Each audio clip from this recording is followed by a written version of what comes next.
자, 다음 영상은 또 어떤 건가요? 네, 이번 영상은요. 삐뽀 사람이 아니라 요걸 구조하러 갔어요. 바로 커피를 긴급 구조합니다. 무슨 얘기예요? 자, 사이렌을 켜고 긴급하게 달리는 구급차가 병원이 아닌 또 이상한 곳으로 샜다고 합니다. 어떤 영상일까요? 함께 확인해 보시죠.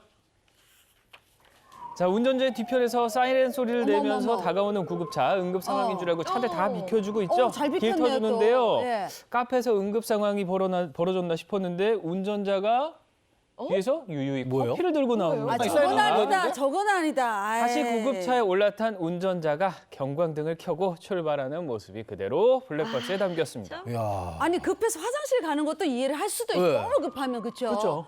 근데 저건 커피를 사러 간 거야.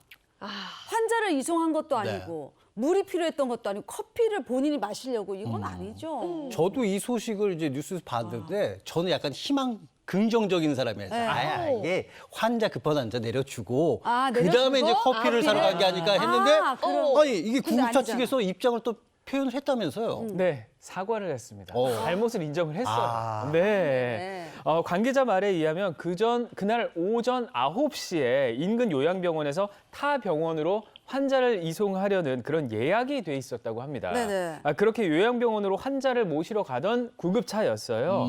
그런데 이게 시간적 여유가 좀 조금 있다고 있어서. 운전자가 판단을 한 거예요. 그래서 네. 구급차 운전자가 8시 43분에 커피 전문점을 들러서 커피를 사서 병원으로 간 거라고 합니다.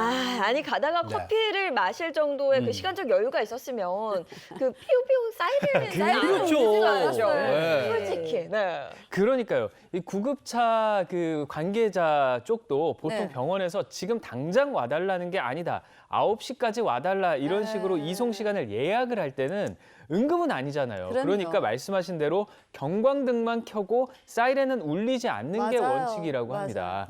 응급 환자나 응급 의료 종사자를 싣고 갈 때는 빠른 이송을 위해서 사이렌을 울리게 되거든요. 맞아요. 또 이송이 끝나고 복귀할 때는 경광등을 사용하지 않는다고요. 결국 이게 매뉴얼이 있었던 건데 맞아요. 이 매뉴얼을 지키지 않고 긴급 자동차를 운행한 사실이 알려졌기 때문에 구급차 운전자가 사과를 한 거고요. 관계자는 이번 일로 직원들의 교육을 강화할 것이고 또 긴급 자동차의 역할에 벗어나는 일이 없도록 노력하겠다면서 재발 방지를 약속을 했습니다. 그래요. 네, 이 약속 꼭 지켜주시길 바라겠고 네. 인철 변호사님 어떠세요? 이런 경우처럼 네. 뭐 구급차가 긴급 이송할 때가 아닌데 사이렌을 켜고 달린다 이렇게 되면 뭐 과태료나 뭐 범칙금 이런 게 있나요? 당연히 있죠.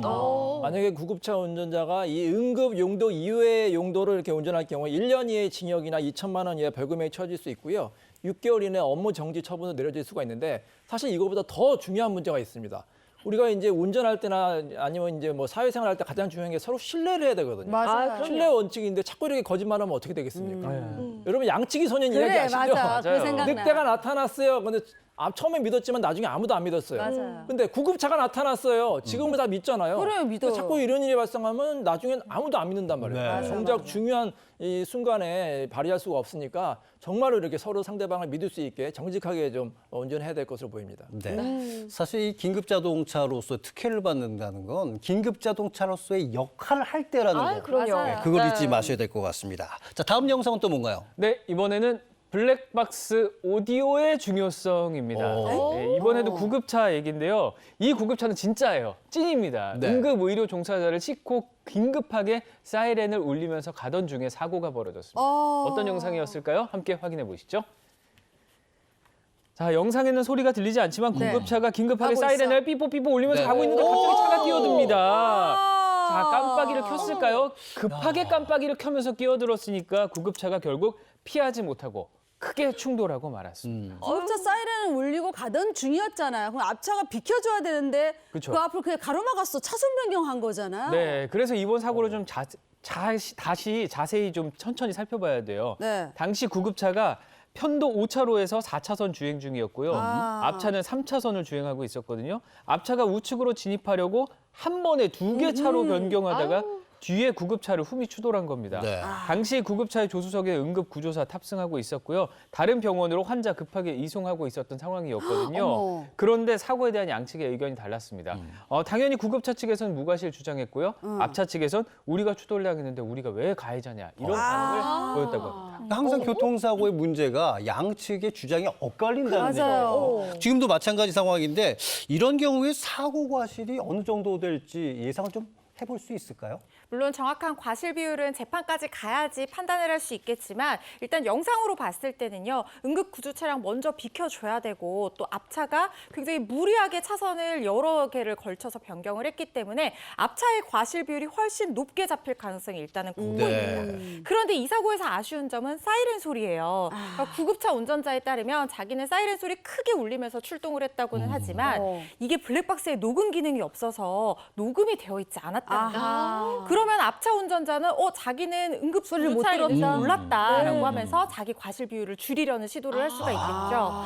하지만 구급차는 이걸 입증할 수 있는 증거가 없는 상황이에요. 그러네요. 물론 앞차 블랙박스에 이 소리가 녹음이 된다고 하면 녹음이 되어 있겠지만 앞차 운전자가 이걸 자발적으로 내놓을 리는 사실 그렇겠죠. 만무하죠. 맞아요. 그렇기 때문에 이런 부분이 좀 아쉬운 부분인데 그런데 꼭 구급 차량뿐만 아니더라도요. 이런 사고가 발생했을 때는 블랙박스 녹음 기능 정말 중요할 수 있습니다. 자기가 깜빡이를 제대로 켰다라든가 경적을 울렸다든가 이런 그렇죠. 것들이 사고 경위를 파악하고 과실 비율을 산정하는 데 굉장히 중요한 요소들이 될 수 있거든요. 그래서 평소에 블랙박스에 오디오 켜놓는 습관 꼭 들이시면 좋을 것 같습니다. 사실 이 교통사고 블랙박스 볼 때마다 전 비디오가 제일 중요하다고 생각을 했었는데 그렇죠. 오디오의 유무에 따라서도 이게 달라질 수 있다는 거 참고를 하셔야 될 것 같습니다.